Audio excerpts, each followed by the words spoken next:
नमस्कार दोस्तों। भारत में जब भी जाति व्यवस्था की बात होती है तो न जाने क्यों बवाल हो जाता है।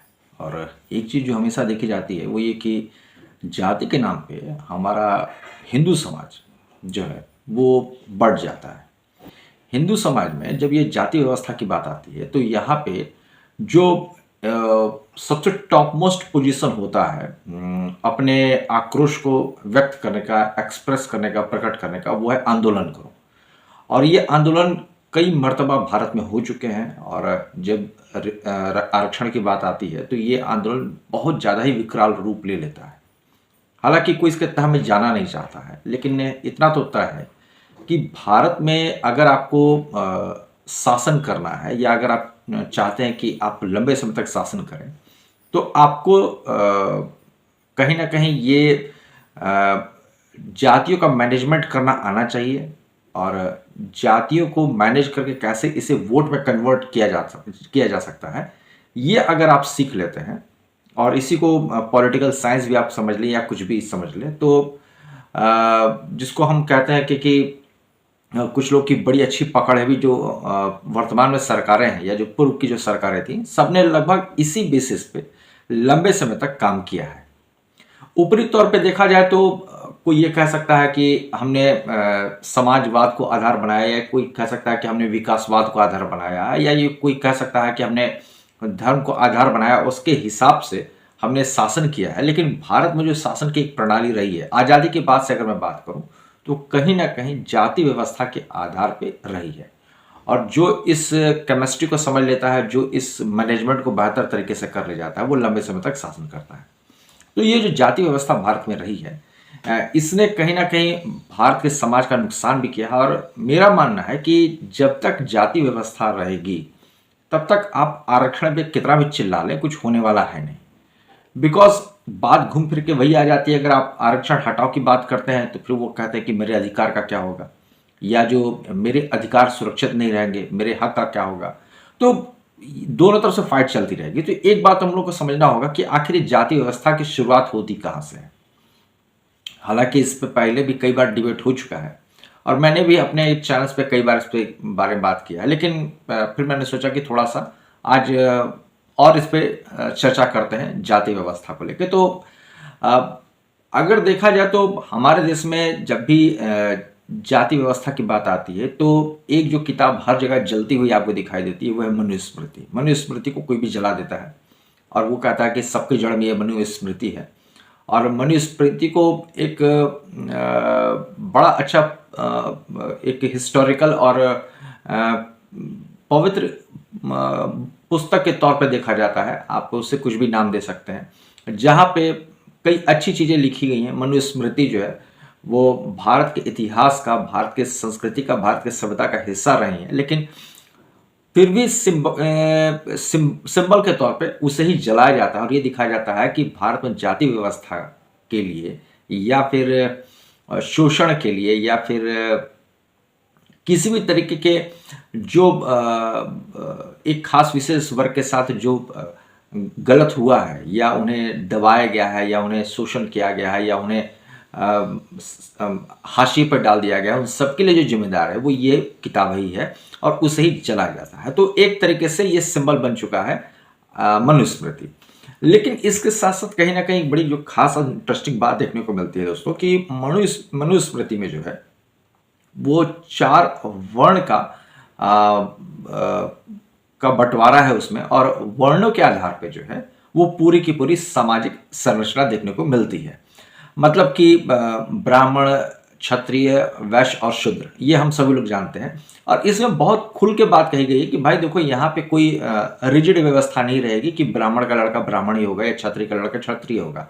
यहाँ पे ट्रेड्स यानी कि व्यापार, पेशा, प्रोफेशन और उनके जो स्वभाव हैं, स्वाभाविक में हम लोग को पता ही है कि हम लोग के भीतर 3 तरह के गुण पाए जाते हैं। उसी गुणों के आधार पर जो है ये डिसाइड होगा कि कौन किस वर्ण में जाएगा, कौन किस व्यवस्था का हिस्सा बनेगा। तो ये ठीक है, अच्छा, जरूरी भी है इस तरीके से चीज़ों को डिवाइड करना। तो यहाँ पे आपको ये चीज़ देखने को मिलती है। लेकिन उसके बाद जब आप देखते हैं अंग्रेजों के शासन काल को, जब देखते हैं, अच्छा, ये जो मैंने अभी आपसे बात की है ये मनुस्मृति की, ये वैदिक काल के आसपास का पीरियड का समय था। वैदिक काल से पहले का जो पीरियड था उसमें तो आपको ये वर्ण व्यवस्था भी देखने को उतनी नहीं मिलती है। लेकिन ये माना जाता है कि वैदिक काल का जो पीरियड था 500 से 1500 बीसी एरा वाला, कॉमन एरा वाला, वहां पे आपको जो ये सारी चीजें देखने को मिलती हैं। अब इसके आगे अगर आप आगे बढ़ते हैं, जो मिडिवल पीरियड आता है, इसमें एक चीज मैं दोस्तों और नोट करना चाहूंगा कि यहाँ पे जो ब्राह्मण है, ब्राह्मण का मतलब सिर्फ सिर्फ पुजारी से नहीं है, ब्राह्मण का मतलब विद्वान से भी है। आप इस बात को समझिए। हम लोग के समाज में हमेशा देखा जाता है कि ब्राह्मणों ने मंदिर में प्रवेश करने से रोक दिया, ब्राह्मणों ने पानी पीने से रोक दिया, ये सारी चीजें दिखाई जाती हैं। तो अगर आप इन सब चीजों के पीछे अगर चलेंगे, अच्छा ये कहाँ दिखाई जाती है अधिकतर, जो है ये बॉलीवुड में आपको देखने को मिलती है। बॉलीवुड की पिक्चरों से हम लोग बहुत इंस्पायर होते हैं, और आपको पता है कि बॉलीवुड को फंडिंग कहाँ से आती है, आपको अच्छे से पता है।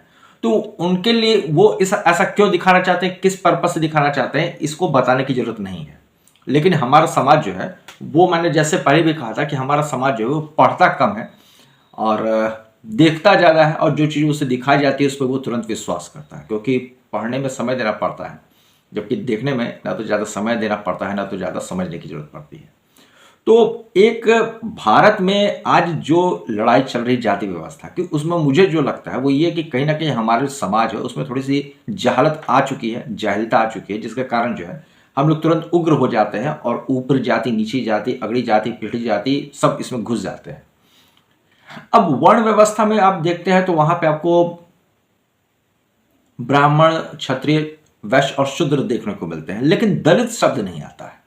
अच्छा, ये दलित शब्द क्यों नहीं आता है, ये भी बड़ा सोचने वाला विषय है कि क्यों नहीं दलित शब्द वहां पे आया। तो जब मैंने थोड़ा सर्च किया इसके बारे में तो मुझे पता चला कि 18वीं 19वीं शताब्दी में, और जब अंग्रेजों का शासन भारत में चरम पे था और बहुत वो आगे निकल चुके थे, तो आपको पता ही होगा कि भारत में उन्होंने आके कॉटेज इंडस्ट्री को, हैंडीक्राफ्ट इंडस्ट्री को बर्बाद किया था, बुरी तरीके से बर्बाद किया था, क्योंकि वो जानते थे कि अगर ये इंडस्ट्री बच गई तो भारत में आप शासन तो नहीं कर सकते हैं, ये अंग्रेज जानते थे। उस समय जो लोग भी कॉटेज इंडस्ट्री और हैंडीक्राफ्ट इंडस्ट्री से जुड़े थे, वो सारे लोग ऑल ऑफ सडन पूरी तरीके से गायब हो गए उस ट्रेड से, उस प्रोफेशन से, उस बिजनेस से, जिसका कई पीढ़ियों से उनको फायदा मिल रहा था, और उन्हीं बिजनेस के बदौलत जो है वो उनकी आजीविका चलती थी। अब जब वो वहां से हटते हैं, वो बेरोजगार होते हैं, तो उनके जो जीने का साधन रह जाता है वो या तो कृषि है, या फिर वो चीजें हैं जिसको समाज जो है बहिष्कार करता है, या समाज जो मानता है कि ये इन चारों वर्णों के लोग नहीं कर सकते हैं। पहली चीज। दूसरी चीज, अंग्रेजों के शासनकाल में 1901 के आसपास की मैं बात बता रहा हूं आपको, जब भारत में जनगणना शुरू होती है। ये जनगणना भी अंग्रेजों की देन है, नहीं तो भारत में ऐसी व्यवस्था नहीं थी। तो अंग्रेजों ने कहीं ना कहीं अपने प्रशासन को मजबूत करने के लिए, जनगणना को और ज्यादा सुदृढ़ करने के लिए, और भारत के समाज पे पकड़ बनाने के लिए इस तरह की जाति व्यवस्था का इस्तेमाल किया, और लगभग 2300 नई जातियां उन्होंने जनगणना में शामिल की। हालांकि इसमें वो भी जातियां शामिल हो गई जो घूमती फिरती रहती हैं, जैसे आप कह सकते हैं कि जो बंजारे वगैरह होते हैं, घुमंतू वगैरह जो होते हैं, उनको भी उन्होंने उठा के जाति में शामिल किया। और कई समूहों के ऊपर, कई आदिवासियों के ऊपर तो उन्होंने एक तरह से क्रिमिनल एक्ट भी लगाया था कि आपको घूमना फिरना नहीं है, क्योंकि आप जो है इसी गतिविधि में अंग्रेजों के खिलाफ जो षड्यंत्र रचते हो, और अंग्रेजों की जो खास कॉन्फिडेंशियल सीक्रेट चीजें होती हैं वो आप उन विद्रोही तक पहुंचाते हो जो अंग्रेजों के खिलाफ आंदोलन करते हैं, इस अंग्रेजी व्यवस्था के खिलाफ आंदोलन कर रहा है। तो इसलिए उन्होंने उसको क्रिमिनल के दायरे में डाल दिया। तो देखा जाए तो जाति व्यवस्था जो अच्छे तरीके से फली फूली है वो अंग्रेजों के समय से ही फली फूली शुरू हुई। अच्छा, इसके पीछे एक कारण ये भी जो मुझे लगता है वो ये हो सकता है कि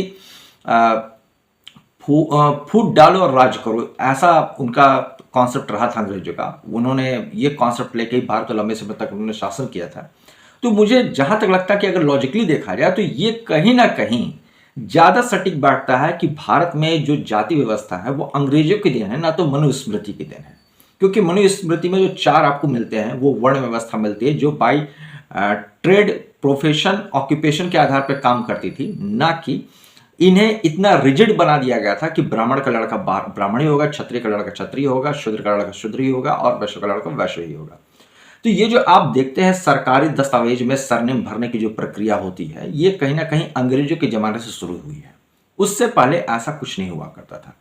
अब जब 1901 में जनगणना हो जाती है और जनगणना के बाद जब ये चीजें आगे बढ़ती हैं, तो फिर अब बात आती है कि भाई उसका क्या किया जा सकता है, जिसको हमने बर्बाद कर दिया और एक तरह से हाशी पर ढकेल दिया, उसका क्या करें। और वो था दलित। और दलित जो है वो ब्रोकन है, ओप्रेस्ड है और समाज से एकदम कटा हुआ है। और ये वही है जिसके आपने कॉटेज इंडस्ट्री बर्बाद की, जिसके आपने हैंडीक्राफ्ट इंडस्ट्रीज बर्बाद की है। अब अंग्रेज यहाँ फंसते हैं और उन्हें लगता है कि अब इनका कुछ ना कुछ तो करना पड़ेगा, तो उन्होंने बहुत ही चालाकी से इनको भी इंक्लूड किया और दलित नाम दिया और ये दिखाने की कोशिश की कि ये देखो, ये भारत के हजारों साल पुराने जो जाति व्यवस्था है उसके कारण जो है आज इनकी ये स्थिति हुई है। हालांकि कुछ सोर्सेस तो ये भी बताते हैं कि बीच में इन्हें मजबूर किया गया था कि ये जो है उन कामों को करें जिस तरह से चमड़े वगैरह का काम करें, और इसके बाद जो है इन्हें मजबूरन वो काम करना भी पड़ा था। हालांकि मुगल काल में भी अगर आप देखेंगे तो ऐसा ही एक चमहार जो वंश है उसको चमड़े का काम करने के लिए दिया जाता है। तो अगर देखा जाए कुल मिला के, तो कहीं ना कहीं ये जो आप दलित देखते हैं जो ऑप्रेस्ड हैं, ब्रोकन हैं, सप्रेस्ड हैं, इनकी शुरुआत अंग्रेजों के समय से होती है। और अंग्रेज ही देखा जाए तो इसके लिए जिम्मेदार हैं इस जाति को बर्बाद करने में और इन्हें इस स्थिति तक पहुंचाने में। हालांकि बाद में जो हमारे डॉक्टर भीमराव अंबेडकर जी हैं, बाबा साहब, इनका योगदान था इस जाति को अपलिफ्ट कराने में, क्योंकि ये खुद ही जो है चमार जाति से बिलोंग करते थे। लेकिन फिर भी देखा जाए तो कहीं ना कहीं ये बड़ा ही एक इंपॉर्टेंट फैक्टर है जिसको हम लोग हमेशा नज़रअंदाज कर देते हैं। और मनुस्मृति तो जलाई जाती है, लेकिन अंग्रेजों के वो डॉक्यूमेंट्स और अंग्रेजों के फ्लैग क्या कोई जलाएगा जिन अंग्रेजों ने हैंडीक्राफ्ट इंडस्ट्री, कॉटेज इंडस्ट्री को बर्बाद करके एक पूरे के पूरे समाज को मुख्य धारा से काट दिया और उन्हें कृषि जैसी व्यवस्था की तरफ ढकेला और कृषि से भी बुरी स्थिति में पहुंचा दिया, और जिसके कारण उन्हें शहर से या गांव से दूर रहना पड़ता था और अपने जीविकोपार्जन के लिए किसी तरीके की गुजारा उन्हें करना पड़ता था। हालांकि शायद ये भी एक वजह हो सकती है कि उनका सामाजिक बहिष्कार हुआ, क्योंकि उस समय जो पूरी व्यवस्था थी वो अंग्रेज चलाते थे। तो इसमें कोई दो राय नहीं है कि अंग्रेजों ने ही उन्हें सोसाइटी से, समाज से काटा हो, और जो ये एक लेवल चिपकाया जाता है कि ब्राह्मण व्यवस्था जो है वो दलितों का शोषण करती है। तो एक बात हमको समझना होगा कि ब्राह्मण में पुजारी भी आ रहे हैं और विद्वान भी आ रहे हैं, दोनों आते हैं। तो आप किसे मानते हैं जो इनका दोषी है, जो इनके शोषण का दोषी है? एक बात ये। अब अगर हम मॉडर्न एरा में आते हैं, from the point of view of India after 1947, तो जिस तरीके से भारत में जाति व्यवस्था चली है और अभी भी चलती आ रही है, और कुछ लोगों का कहना कि आरक्षण हटाओ, भारत के एक पूर्व चीफ जस्टिस भी, उन्होंने भी कहा आरक्षण हटाओ। लेकिन क्या आरक्षण हटाने से सारी समस्याओं का हल हो जाएगा, ये भी सोचना बड़ा इंपॉर्टेंट हो जाता है। क्योंकि अब जब तक जाति आधारित व्यवस्था को खत्म नहीं करते हैं तब तक रिजर्वेशन हटाने का कोई मतलब नहीं बनता है। आप इस बात पे गौर कीजिए, अंग्रेजों के बनाई हुई इस व्यवस्था को ही आपको तोड़ना पड़ेगा, तो रिजर्वेशन सिस्टम ऑटोमेटिक जो है वो नल हो जाएगा, इनवैलिड हो जाएगा, उसका कोई मतलब नहीं रह जाएगा। तो अगर आप इसे चाहते हैं कि रिजर्वेशन सिस्टम हटे, तो सबसे पहले आपको कास्ट सिस्टम को बदलना पड़ेगा। और कास्ट सिस्टम को बदलने का मतलब क्या है कि पूरा का पूरा समाज का फिर से एक बार संरचना करनी पड़ेगी और आपको समाज में उन सारे लोगों को ब्राह्मण मानना पड़ेगा जो पढ़े लिखे हैं, जो स्कॉलर हैं और जिनके पास एक आईक्यू लेवल है, जो समाज को दिशा दे सकता है और आगे बढ़ने का रास्ता दिखा सकता है। अब उसमें आपके जनरल क्लास के लोग भी आ जाएंगे, उसमें आपके ओबीसी भी आ जाएंगे, उसमें आपका एससी भी आ जाएगा, उसमें आपका एसटी भी आ जाएगा। इन सबको फिर आप ब्राह्मण मानेंगे। इसी तरीके से अगर आपको क्षत्रिय फिर मानना होगा तो फिर क्षत्रिय में भी जो है आपको सबको क्षत्रिय मानना पड़ेगा, जो योद्धा के तौर पे, जो फ्रंट पे जाके, जो बॉर्डर पे जाके लड़ाई लड़ सकते हैं। जैसा कि अभी इंडियन आर्मी में भी मैंने देखा है कि सरने का इस्तेमाल होता है, तो वो वहाँ पे भी जो सरने का आप इस्तेमाल देखते हैं वो अंग्रेजों की देन है। हालांकि मेरे हिसाब से आज के समय में अगर क्षत्रिय को कोई बहुत बेहतर तरीके से डिफाइन कर रहा है तो वो भारतीय फौज है। तो देखा जाए तो भारतीय फौज में वो किसी भी जाति बिरादरी का हो, आपको उन्हें क्षत्रिय ही मानना पड़ेगा। आप उन्हें फिर वहां पे कास्ट के बेसिस पे अलग नहीं कर सकते हैं। ठीक इसी तरीके से जो रिजर्वेशन के कारण आगे बढ़ चुके हैं और अगर वो किसी हायर पोस्ट पे पहुंच चुके हैं और वो किसी प्रशासनिक पद पे काम कर रहे हैं, तो पहले आप उन्हें उस भेदभाव वाली निगाह से ना देख के एक सम्मान वाली निगाह से देखना पड़ेगा। और मैं समाज में सबकी बात कर रहा हूं कि उन्हें देखना पड़ेगा। आप फिर वहां उसके आगे ये टैग नहीं लगा सकते कि ये फलाना बिरादरी का है, ये फलाना बिरादरी का है। वहां पे फिर टैगिंग सिस्टम नहीं चलेगा।